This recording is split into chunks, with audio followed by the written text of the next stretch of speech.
안녕하세요, 썰TV 시청자 여러분. 오늘 사연은 사고로 입원한 남편의 곁을 지키며 간병을 하고 있던 중 남편의 휴대전화 속에서 전혀 예상하지 못했던 진실을 마주하게 되고 그동안의 모든 상황에 대해 통쾌하고 시원하게 한 방을 날리게 된 이혼 사연입니다. 지금 바로 시작하겠습니다. 저는 남편과 2년 연애 끝에 결혼했습니다. 처음 만났을 때 남편은 참 다정한 사람이었습니다. 말이 많은 사람은 아니었지만 저는 오히려 그게 좋았어요. 제가 무슨 말을 하면 끝까지 들어줬고 사소한 것도 잘 기억해주는 사람이었거든요. 제 말을 귀 기울여 들어주는 게 참 좋았습니다. 또 저에 관한 정보를 스치듯 이야기했는데 그걸 잊지 않고 기억해줬어요. 제가 커피를 마실 때 시럽을 안 넣는다는 것, 비 오는 날엔 발목에 젖는 걸 싫어한다는 것, 피곤하면 말수가 줄어든다는 것까지요. 그런 작은 것들을 기억해 주는 게 어떻게 보면 흔치는 않잖아요? 그래서 남편에게 호감이 생겼고 서서히 마음을 열었습니다. 그렇게 우리는 자연스럽게 연애를 시작했어요. 연애할 때 남편은 제게 미래에 관한 이야기를 자주 꺼냈습니다. 나는 되도록 빨리 결혼하고 싶어. 그리고 결혼하면 아내한테 정말 잘할 거야. 나랑 결혼한 걸 후회하지 않게 행복하게 해줄 거야. 남편은 이렇게 말하면서 저를 보고 미래의 아내가 저였으면 좋겠다고 저와 함께 늙어가고 싶다고 말했고 그런 말을 들으면서 저는 자연스럽게 미래를 상상하게 됐습니다. 저도 남편이 싫지 않으니까 머릿속으로 미래를 그린 거겠죠. 또 우리는 나이가 어린 편이 아니다 보니 언젠가는 안정적인 가정을 꾸리고 싶다는 마음이 들었습니다. 남편과 함께라면 평범하지만 따뜻한 가정을 만들 수 있을 것 같았어요. 그렇게 저희는 2년 정도 연애하고 결혼했습니다. 결혼 생활 초반은 나쁘지 않았습니다. 아니, 솔직히 말하면 꽤 행복했어요. 퇴근 후 같이 저녁을 먹고 주말에는 마트에 가서 장을 보고 가끔 영화도 보고 늦잠 자다가 배달 음식 시켜 먹는 그런 평범한 신혼생활이었거든요. 저는 그런 평범함이 참 좋았습니다. 비싼 선물을 받거나 화려한 이벤트보다 하루 끝에 같은 집으로 돌아와 서로의 하루를 묻는 일이 더 소중했습니다. 남편도 처음에는 집에 빨리 들어오려고 했고 제가 해준 밥을 맛있게 먹으며 우리 집이 제일 편하다고 말하곤 했어요. 그때는 몰랐습니다. 남편이 나중에 제 인생에서 가장 큰 거짓말을 하게 될 거라는 걸요. 결혼하고 1년쯤 지나자 저는 남편에게 자연스럽게 아이 이야기를 꺼냈습니다. 제 주변에는 벌써 아이를 낳은 친구도 있었고 부모님도 은근히 손주 이야기를 꺼내기 시작하셨어요. 그전에는 얽매이지 않고 천천히 준비해서 가져야겠다고 생각했는데 주변에서 나이 들면 아이 낳기 힘드니까 조금이라도 젊을 때 낳아야 한다고 하고 주변 지인들이 아이 낳고 행복하게 사는 모습 보면서 제 마음도 조금씩 움직이기 시작했어요. 다 때가 있다는 게 맞는 말 같았습니다. 자연 임신이라는 게 쉬운 게 아니잖아요? 혹시라도 뒤늦게 준비했다가 아이가 잘 생기지 않으면 어쩌나. 그런 걱정도 제 마음을 움직인 요인들 중에 하나였습니다. 또 결혼하고 남편과 살다 보니 이 사람을 닮은 아이가 있으면 어떨까 하는 생각이 들기 시작했어요. 함께 작은 손을 잡고 산책하고 같이 아이를 재우고 주말에는 셋이 나들이 가는 모습. 그런 상상을 하면 저도 모르게 웃음이 나왔습니다. 그래서 남편에게 슬슬 2세 준비하는 게 어떻겠냐고 물었어요. 그런데 남편은 바로 대답하지 않았고 잠깐 멈칫하더니 웃으며 말했습니다. 우리 천천히 갖기로 했잖아. 그렇기는 한데 생각해보니까 빨리 갖는 게 여러모로 좋을 것 같아서 임신이 계획대로 되는 것도 아니잖아. 그렇기는 한데 그래도 조금만 더 있다 생각하자. 나는 아직 마음의 준비가 안 됐어. 일이 많아서 바쁘기도 하고. 남편은 조금 더 시간을 두고 생각해 보자고 했습니다. 결혼한 지 1년도 안 됐고 신혼생활을 더 즐기고 싶다고도 했어요. 또 요즘 회사 일이 많아서 정신없는 시기라 마음적 여유가 없다고 했습니다. 거기다 경제적으로 조금 더 안정된 후에 아이를 갖고 싶다고 했어요. 그 말에 저는 남편의 마음을 이해했습니다. 아이가 생기면 돈도 많이 드니까 조금 더 기반을 잡은 다음에 아이를 갖는 게 좋으니까요. 남편은 제가 무엇을 걱정하고 있는지 다 이해하지만 요즘 난임 부부들 많고 기술적으로 잘 되어 있으니 괜찮을 거라고, 그 전에 미래를 위해 더 돈을 모으는 게 나중을 위해서도 좋을 거라고 했습니다. 무작정 낳는 것보다 준비하고 낳는 게 맞지 않겠냐고. 그렇다고 2세 계획을 무작정 뒤로 미루자는 것도 아니고 조금만 더 기다렸다가 차차 준비하자고 했어요. 남편의 말이 틀린 말도 아니니까 저는 남편 의견을 존중해주고 싶었습니다. 무엇보다 일이 많아서 심적으로 여유가 없는 사람에게 제 생각만 강요하는 것도 아닌 것 같았어요. 그래서 남편 말대로 기다려줬습니다. 하지만 시간이 지나도 남편은 계속 같은 말만 되풀이했어요. 미안한데 회사 일이 너무 바빠. 좀처럼 여유가 안 되네. 그리고 내가 아직 마음의 준비가 안 됐어. 모든 건 책임감이 뒤따르는 거잖아. 그래서 간단하게 생각하고 2세 준비하는 건 아닌 것 같아. 저보다 신중한 사람이니까 이렇게 생각하는 거라고 여겼어요. 그런데 아무리 그래도 그렇지 1년, 2년이 지나도 같은 답을 하는 건 아니잖아요? 저는 이 정도면 정말 많이 기다려줬다고 생각했습니다. 그래서 남편에게 서운한 감정도 같이 들었어요. 나는 남편 닮은 아이를 가지고 싶은데 남편은 그렇지 않나 하는 생각이 들기도 하고, 아이 이야기를 꺼낼 때마다 표정이 미묘하게 굳는 것도 조금 그랬거든요. 제가 하루빨리 당신 닮은 아이 가지고 싶다고 말하면 남편은 한숨을 쉬며 당신 마음 모르는 거 아니지만 아직 준비가 안 됐다고, 그러다 나중에 후회하면 어떻게 하냐고 말만 할 뿐이었습니다. 아이 문제는 둘이 같이 마음을 모아야 하는 일이지 저 혼자 억지로 끌고 갈 수 있는 일이 아니잖아요. 그래서 이런 부분들로 남편과 이야기하면서 조금씩 싸우기도 하고 감정이 상해서 말을 안 하는 상황이 생겨났습니다. 그래도 저는 남편을 최대한으로 이해하려고 노력했어요. 하지만 자꾸 같은 상황이 되풀이되니까 어느 순간 나만 남편을 배려하고 있다는 생각이 들었습니다. 그런 서운함과 속상함이 마음에 차곡차곡 쌓이게 됐고, 그게 불씨가 되었는지 우리 부부 사이는 예전과 달라졌어요.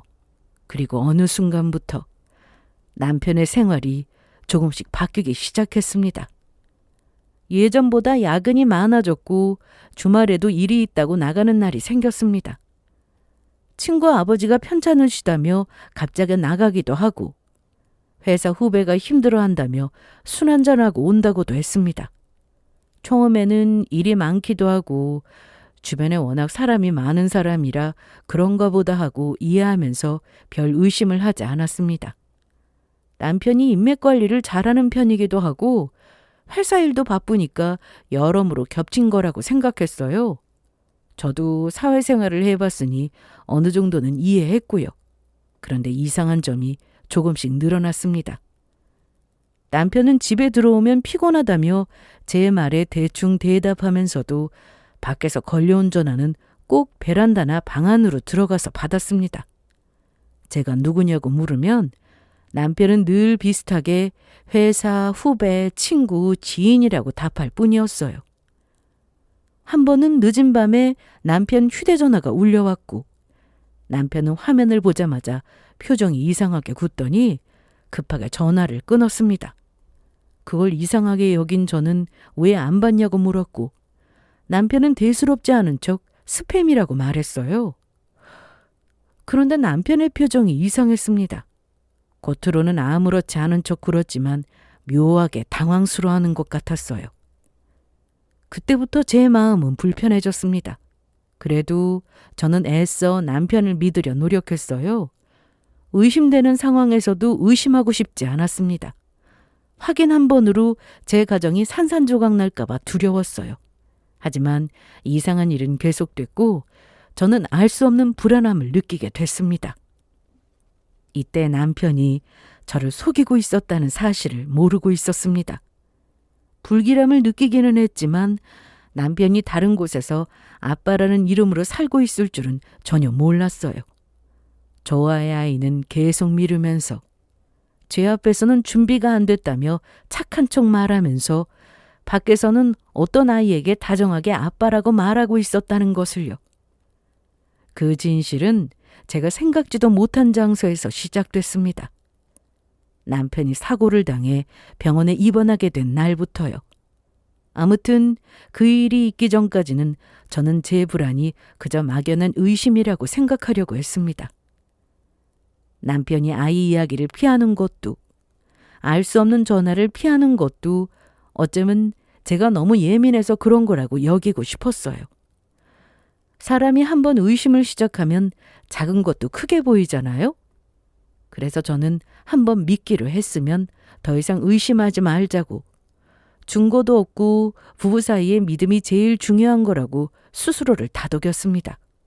그렇게 마음을 누르고 지내던 어느 날이었어요. 낮에 회사에서 일을 하고 있는데 갑자기 모르는 번호로 전화가 왔습니다.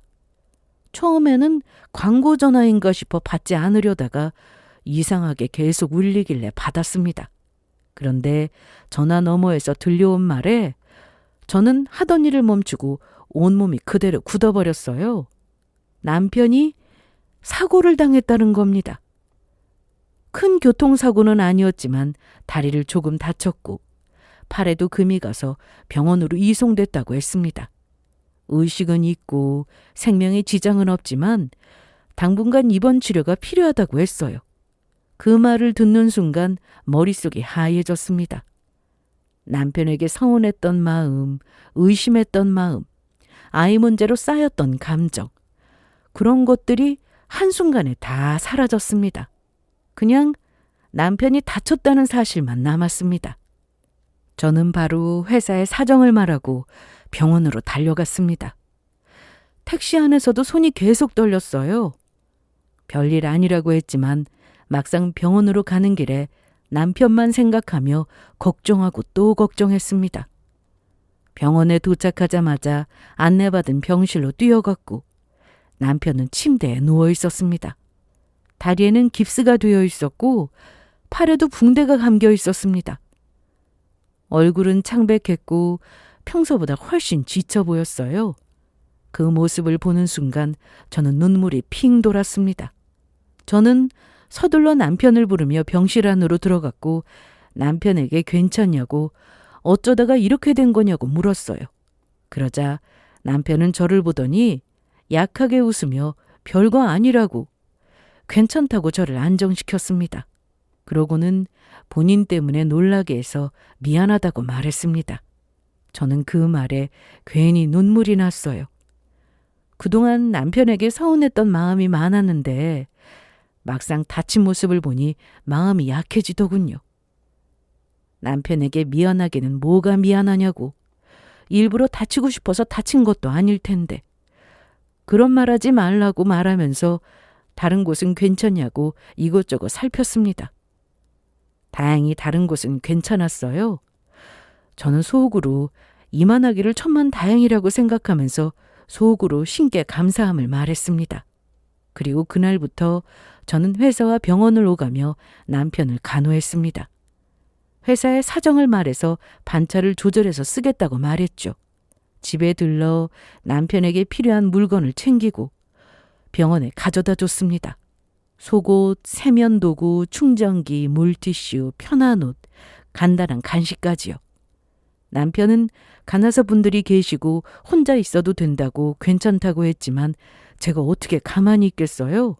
그래도 제가 보호자인데 중간중간 들러서 남편을 도와줘야죠.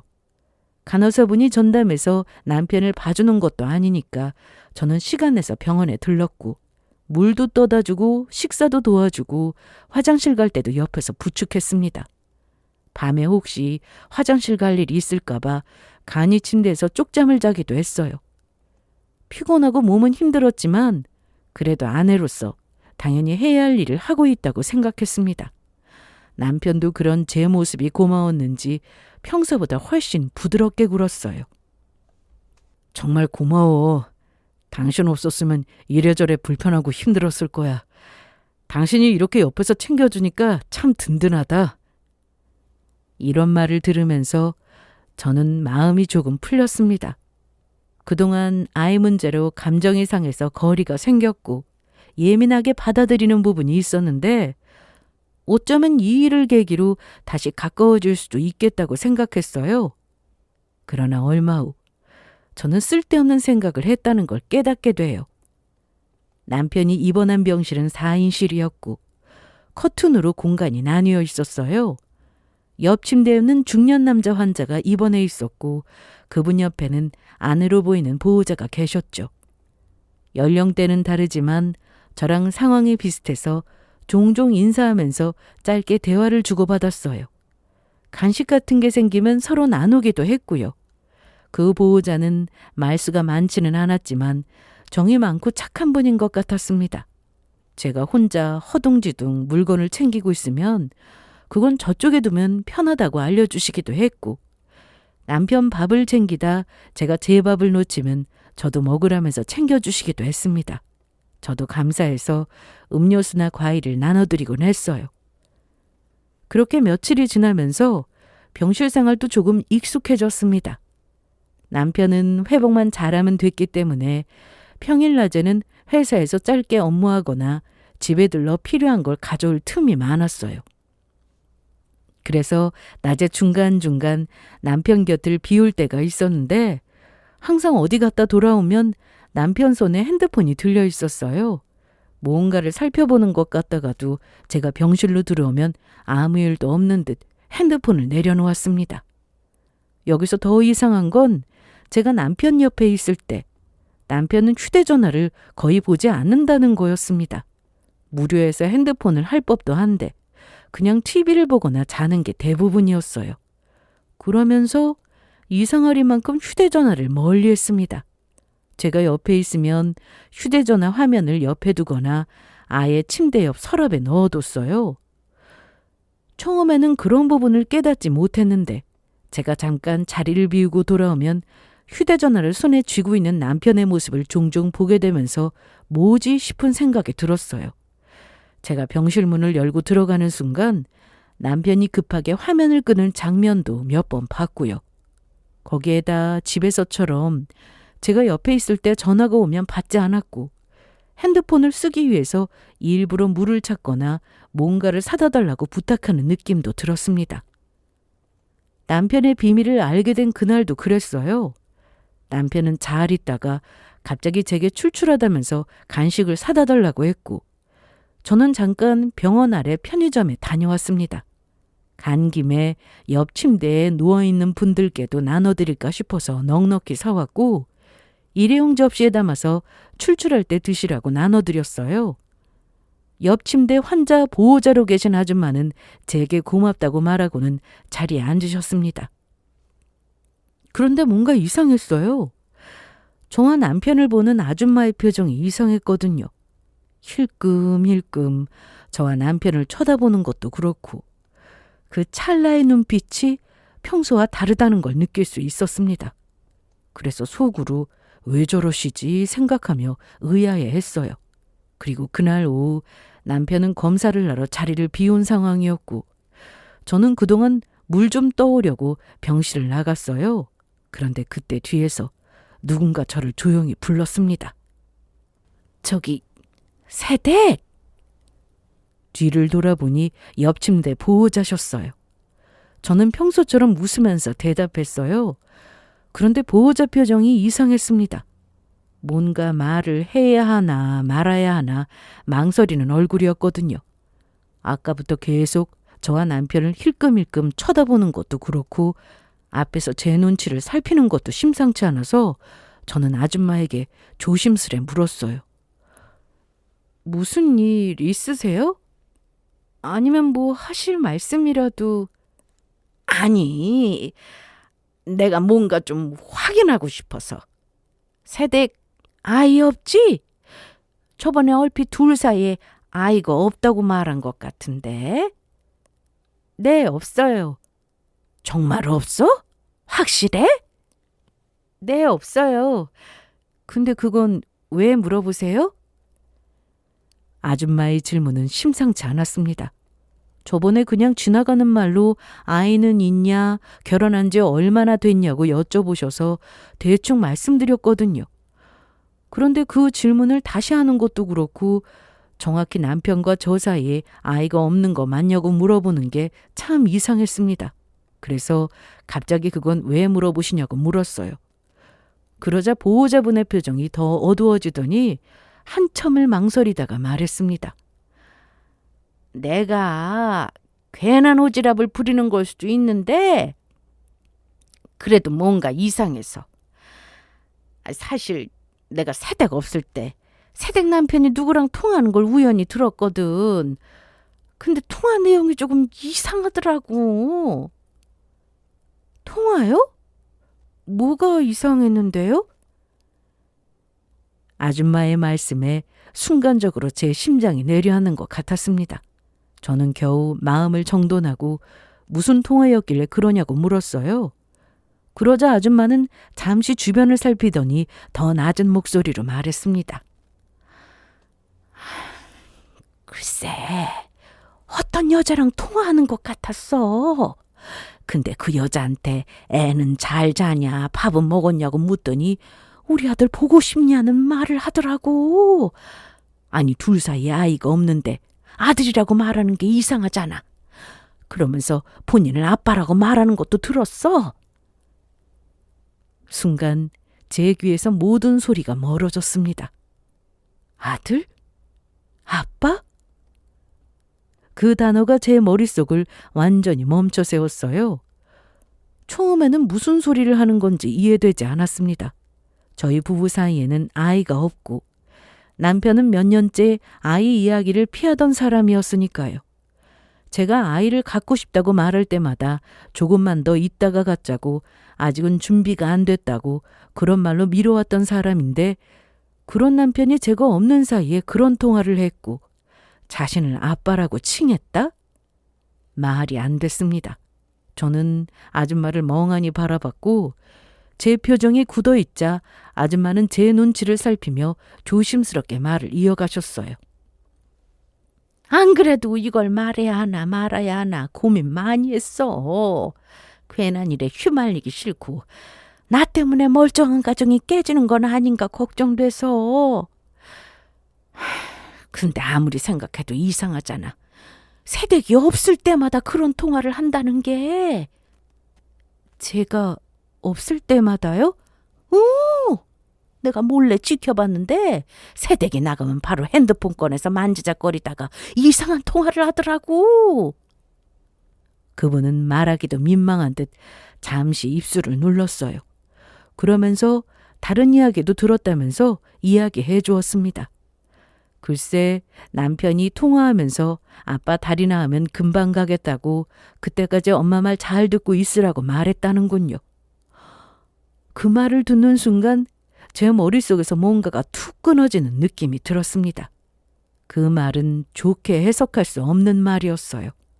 저는 손에 들고 있던 물통을 꽉 움켜쥐었어요.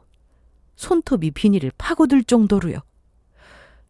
아줌마는 그런 저를 보면서 딱하다는 표정을 지었고 남의 가정사에 끼어들고 싶지 않았는데 이놈의 오지랖이 문제라고 본인 성격이 이런 건 그냥 지나칠 수 없는 성격이라면서 잠시 넋두리 하시더니 이내 자신이 오해한 거면 좋겠지만 만에 하나 그게 아닐 수도 있으니까 제게 직접 알아보는 게 좋을 것 같다고 하셨어요. 저는 간신히 고개를 끄덕였고 말씀해 주셔서 감사하다고 하고는 이 사실은 남편 모르게 우선 비밀화하자고 했습니다.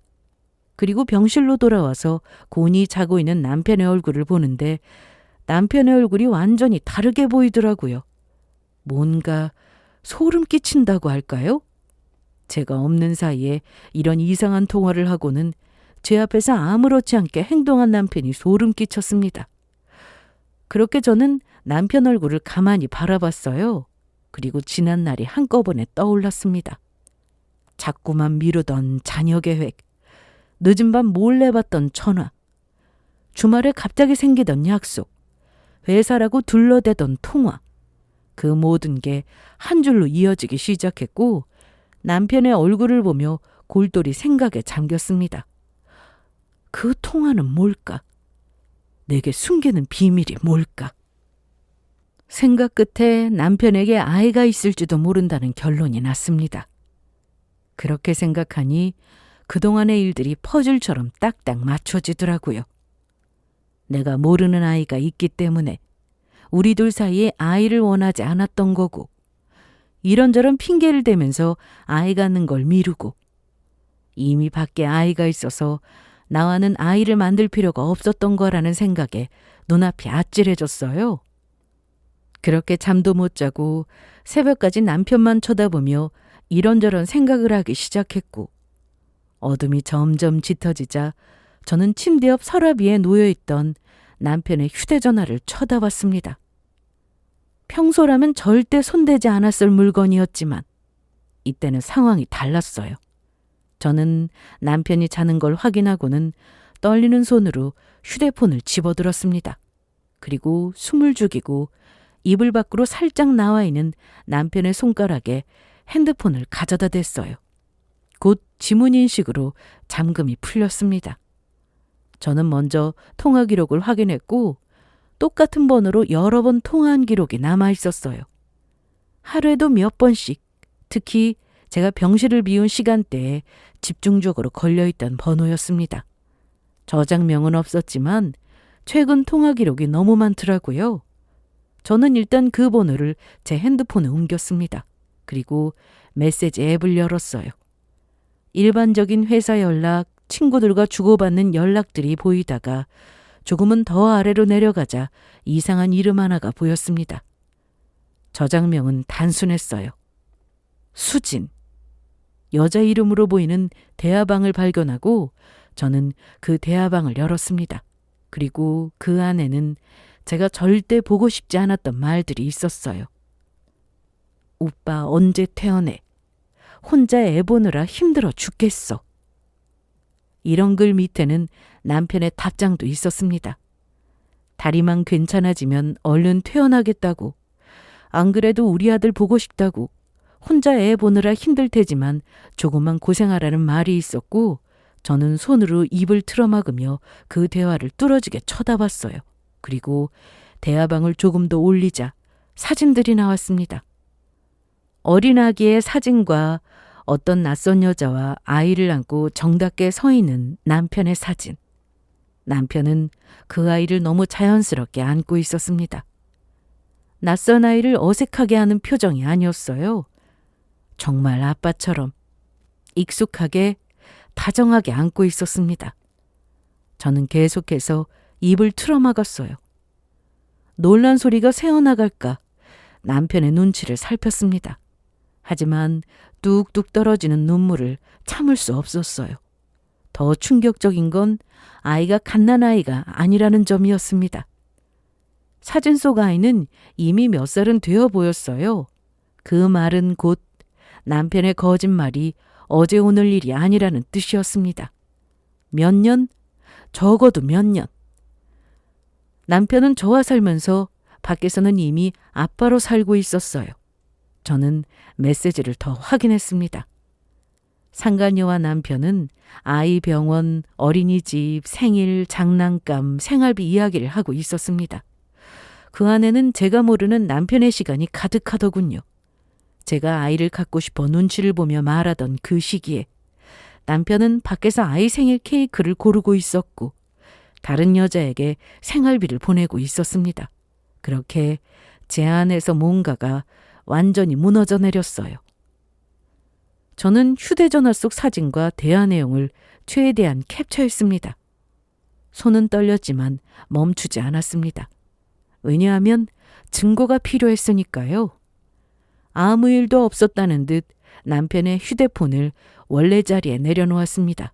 그리고 남편을 바라봤어요. 남편은 여전히 깊게 잠들어 있었죠. 저는 그 얼굴을 한참 바라봤습니다. 남편은 더 이상 제 남편이 아니었어요. 몇 년 동안 저를 속이고 제 삶을 기만하고 밖에서 이미 다른 가정을 꾸리고 있던 사람이었으니까요. 속에서 분노가 치밀었습니다.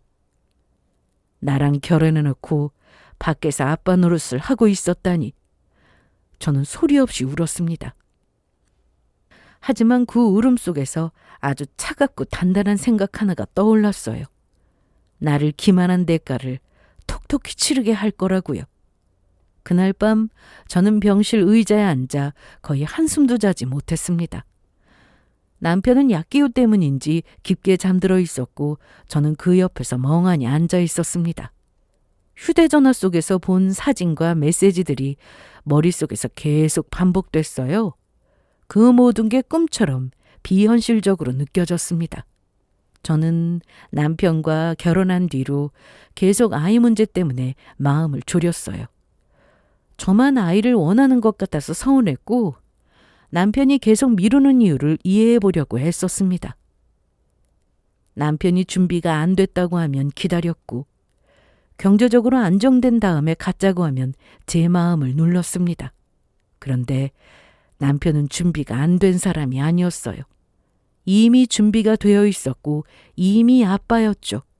다만 그 아이가 제 아이가 아니었을 뿐이었습니다. 그 사실이 저를 미치게 했습니다. 저는 한동안 병실 천장만 바라봤습니다. 울면 안 된다고 생각했지만 눈물이 자꾸 흘렀습니다. 병실이라 소리내서 울 수도 없었습니다. 남편이 깰까봐 입을 틀어막고 눈물을 흘리면서 마음속으로 정신 차려야 한다고, 이렇게 된 거 제대로 준비해서 저를 기만한 남편의 뒤통수를 시원하게 날려야 한다고 생각했어요. 이미 휴대전화에서 캡처한 자료가 있었지만 그것만으로는 부족할 수 있었습니다. 그러니 증거될 만한 것 모조리 손에 넣고 싶었어요. 다음 날 아침 남편은 아무것도 모르는 얼굴로 눈을 떴고 잘 잤냐는 질문에 순간적으로 욕이 튀어나올 뻔했습니다. 내가 밤새 무슨 생각을 했는지도 모르면서 잘 잤냐니. 하지만 저는 내지 않으려고 했었어요. 남편은 자신 때문에 고생이 많다면서 제게 미안하다고 했고 저는 그 말이 너무 가증스러웠습니다. 나 때문에 고생한다고 말할 줄 아는 사람이 몇 년 동안 다른 여자와 아이를 숨기고 살았나요? 제가 아이를 갖고 싶다고 말할 때마다 거짓말을 했나요? 속에서는 분노가 치밀었지만 저는 그걸 꾹 눌렀습니다. 저는 평소처럼 남편 식사를 챙겼습니다. 물도 떠다 주고 약도 확인하고 간호사가 들어오면 필요한 걸 묻기도 했습니다. 겉으로 보면 어제와 다를 게 없는 아내였어요. 하지만 제 안은 완전히 달라져 있었습니다. 저는 더 이상 남편을 걱정하는 아내가 아니었어요. 증거를 모으기 위해 모른 척 연기할 뿐이었죠. 남편은 제가 아무것도 모른다고 믿는 듯 했습니다. 그래서인지 오히려 더 방심할 수 있었던 것 같아요. 저는 증거를 더 잡기 위해 때를 노렸습니다. 얼마 후면 남편이 퇴원하니까 그때 더 증거를 잡을 수 있을 거라 생각했어요. 증거는 많으면 많을수록 좋으니까요. 물론 마음 같아서는 병실에서 바로 터뜨리고 싶었죠. 남편 휴대폰 속 사진을 본 순간부터 제 속은 이미 다 뒤집어졌고 몇 번씩 숨이 턱 막혔습니다. 하지만 저는 참았습니다. 퇴원하고 나서 움직일 테니 그때 그 상황을 증거로 남기기 위해서요. 병원에서는 제가 옆에 있으니 조심했겠지만 집으로 돌아가면 분명 방심할 거라 생각했습니다. 입원해 있는 동안 몰래 연락만 하고 만나지를 못했으니 얼마나 안달이 나 있겠어요? 제가 없다고 믿는 순간 그동안 숨겨온 얼굴을 드러낼 거라고 생각했습니다. 그래서 저는 퇴원할 때까지 아무것도 모르는 것처럼 굴었습니다. 그렇게 며칠 후 남편은 퇴원했고 통원 치료를 받기로 했어요. 그렇게 남편은 퇴원 후 집에서 쉬기 시작했습니다. 병원에서는 그래도 환자였지만 집에 오니 조금씩 여유가 생기는지 표정이 편해졌습니다. 다리 깁스 때문에 운전은 어려웠고 혼자 오래 걷는 것도 힘들었습니다. 그래도 다행인 건 짧게 이동하는 건 괜찮았습니다. 병원에서처럼 제가 계속 붙어 있지 않아도 어느 정도는 혼자 해결할 수 있었어요. 저는 간호하는 척하면서 이때가 기회라는 생각이 들었고 며칠 뒤에 미리 생각해둔 대로 남편 앞에서 전화 통화하며 연기하기 시작했습니다.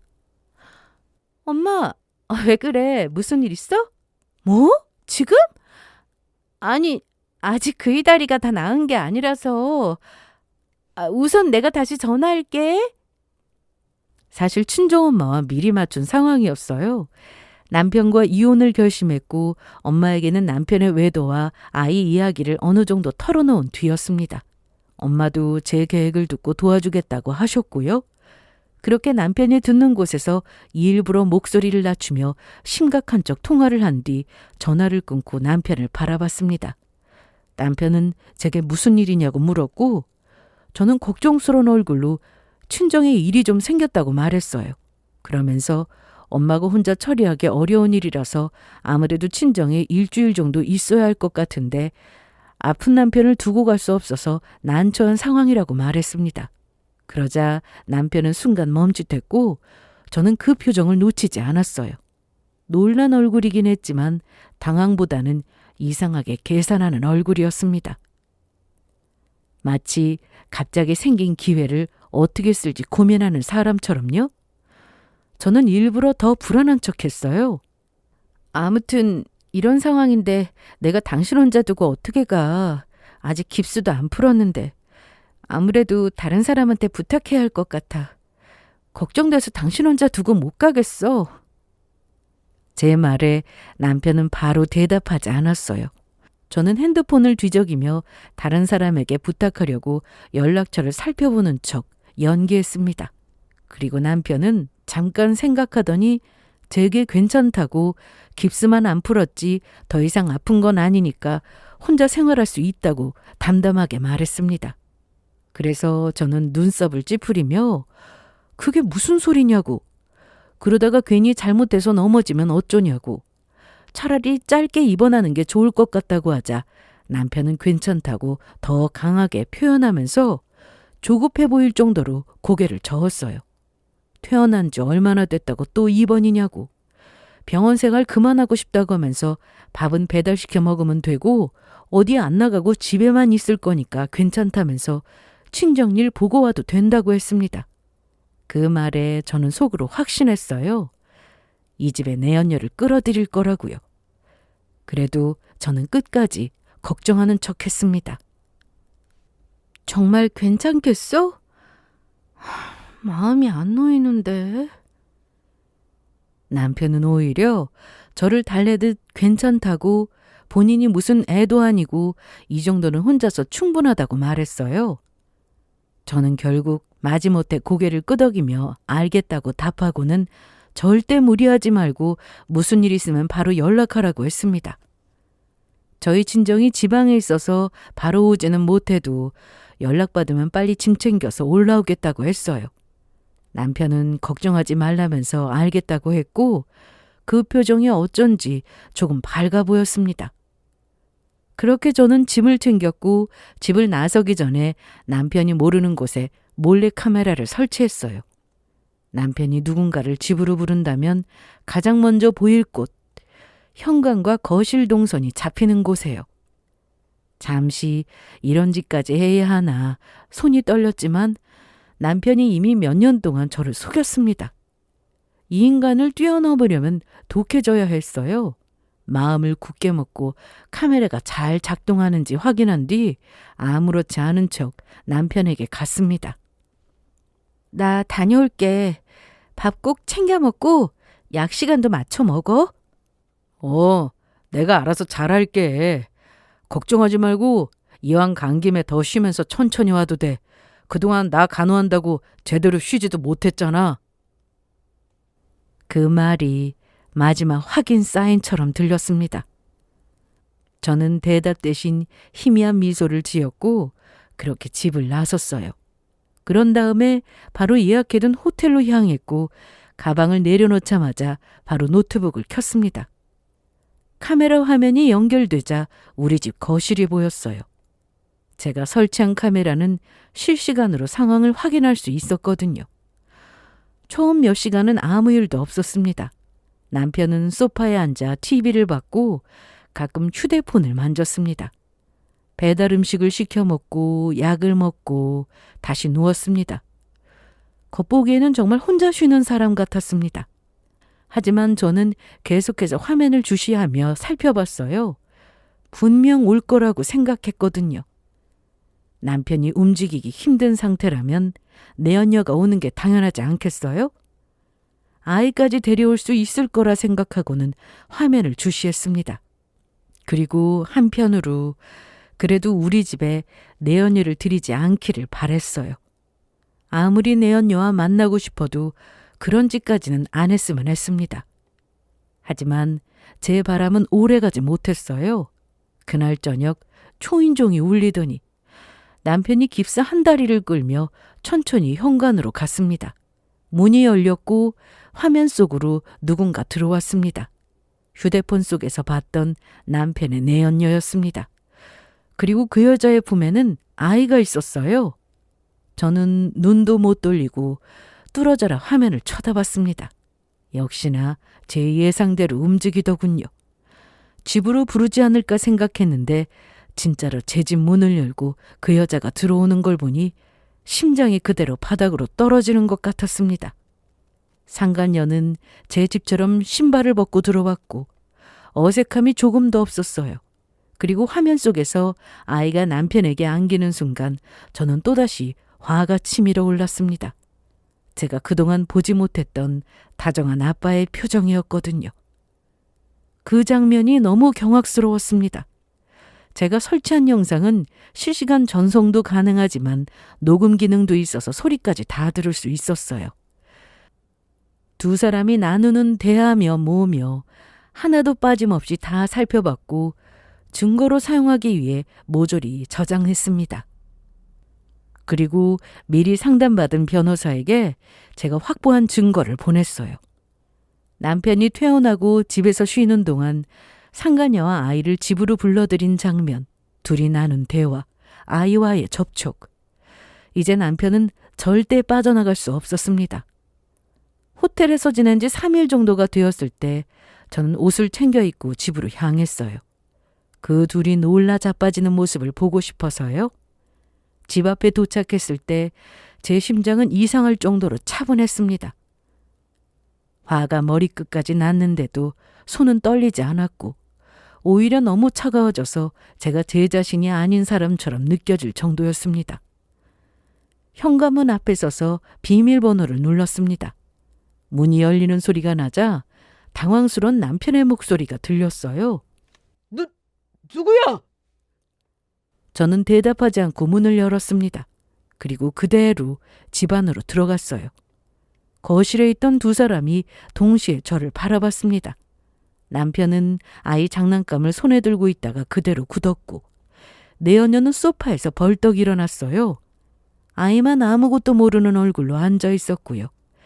남편 얼굴이 순식간에 새하얗게 질렸습니다. 당신이 왜...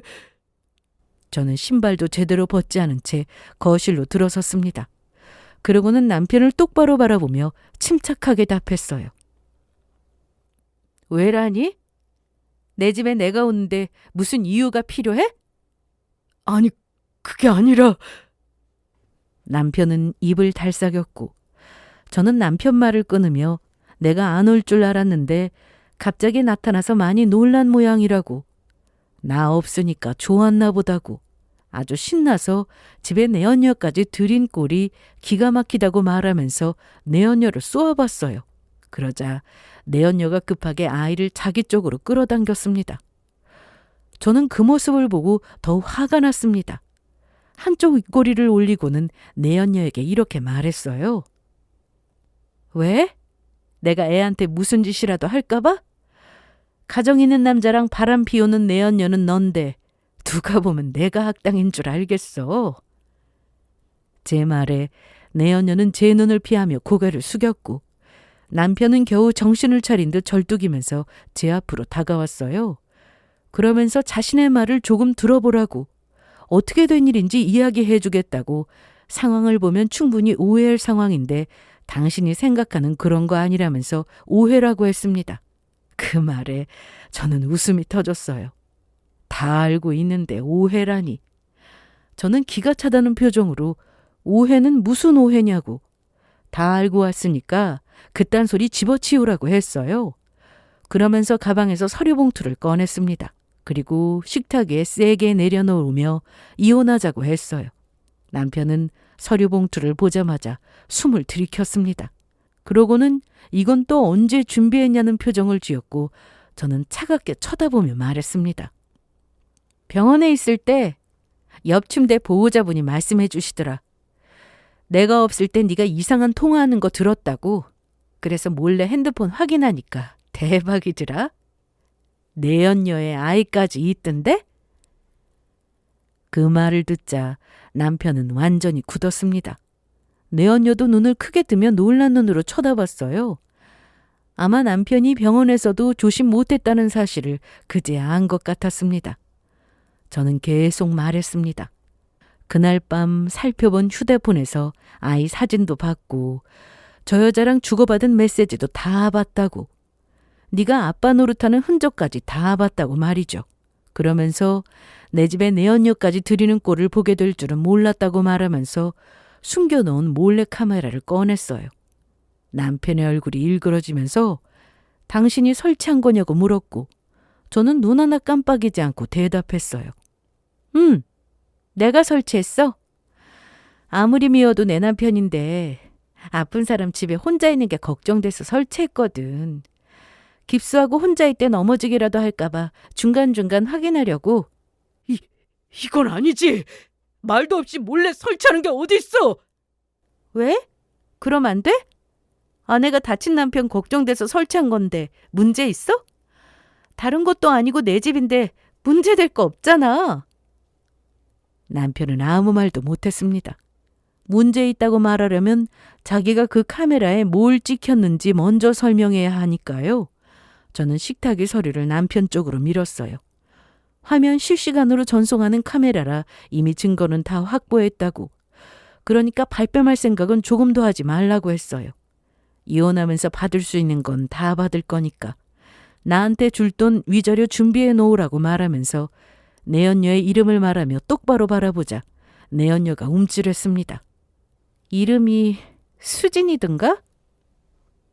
너도 준비해. 상간녀 소송 같이 들어갈 거니까. 내연녀는 그제야 눈물을 글썽였고 남편은 그제야 무릎을 꿇었습니다. 제 앞에서 손이 발이 되도록 싹싹 빌면서 미안하다고 용서를 구했어요. 남편이 털어놓기를 그 여자는 저와 결혼하기 전부터 만났던 여자라고 했습니다. 저와 연애하면서도 관계를 완전히 끊지 못했고 양다리 비슷하게 이어지다가 결혼을 앞두고 정리하려 했다고 했습니다. 그런데 제가 남편과 결혼한 뒤 그 여자가 임신 사실을 알렸다고 했어요. 저는 그럼 그때 사실대로 말했어야 하는 거 아니냐고 이를 악물고 말하자 남편은 울먹이면서 되도 않는 소리를 짓거렸습니다. 차마 말할 수가 없었어. 당신 잃기 싫어서. 그래서 두 집 살림한 거니? 그 아이도 내 아이인데 차마 외면할 수 없잖아. 저는 기가 막혀 웃었습니다. 그리고 나한테는 아이가 줄 준비 안 됐다고 해놓고 밖에서는 아빠 노릇 하느라 참 바빴겠다고. 어디서 말 같지도 않은 말을 변명이라고 늘어놓고 있는 거냐고. 네가 진짜 날 조금이라도 생각했다면 이렇게까지 속이지 않았을 거라고, 무엇보다 이 집에 내연녀를 부르지 않았을 거라고 하자 남편은 아무 말도 못했습니다. 저는 다시 서류를 가리키며 더 말할 것도 없다고 도장 찍으라고 했어요. 남편은 끝까지 망설였지만 제가 가진 증거가 너무 확실하다는 걸 알았는지 결국 이혼에 응했습니다. 그 뒤는 아주 빠르게 진행됐습니다. 저는 남편에게 위자료를 받았고 재산 정리도 제가 불리하지 않게 마무리했습니다. 상간녀에게도 위자료 소송을 진행했고요. 저는 그 둘에게 법적으로 할 수 있는 건 다 했습니다. 남편이 숨기고 싶어 하던 진실도 시댁에 모두 알렸습니다. 시댁은 뒤집혔고 친정은 분노했습니다. 남편은 한동안 저를 찾아와 빌기도 했지만 저는 단 한 번도 문을 열어주지 않았습니다. 그렇게 저는 이혼했습니다.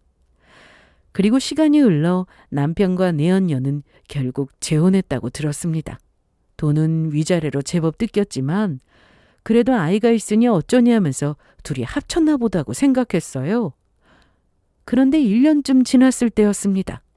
뜻밖에도 내연녀, 아니 이제는 남편의 새 아내가 된 그 여자가 저를 찾아왔습니다. 얼굴은 초췌했고 눈은 퉁퉁 부어 있었습니다. 재혼해서 좋아 죽을 줄 알았는데 세상 다 잃은 사람처럼 제 앞에 서 있더군요. 그 여자는 저를 보자마자 울기 시작했습니다. 저 너무 힘들어요. 글쎄 그 인간 저 몰래 또 바람 피운 거 있죠. 저는 한참 그 여자를 바라봤습니다. 참 이상하죠? 예전의 저라면 그 여자를 보며 분노했을 겁니다. 그런데 그 순간 분노보다 허탈함이 먼저 들었습니다. 남편과 바람 피워서 재혼까지 해놓고 이제 와서 그 남자가 또 바람을 피운다고 제 앞에서 우는 모습이라니요. 저는 조용히 말했습니다. 그래서 그걸 왜 나한테 와서 이래? 너도 참 답답하다. 개가 똥을 끊지 그 인간이 바람을 끊겠니? 그래도 저한테 이럴 줄은 몰랐어요. 정말 몰랐어?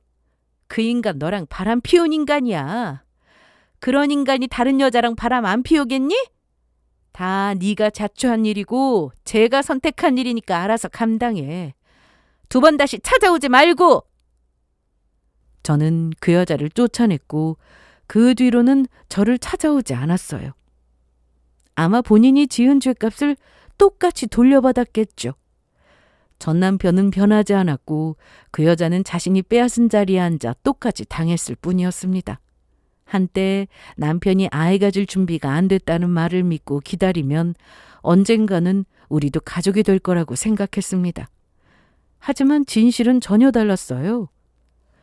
혹시 지금 누군가의 거짓말 때문에 스스로를 탓하고 계신 분이 있다면 꼭 말씀드리고 싶습니다.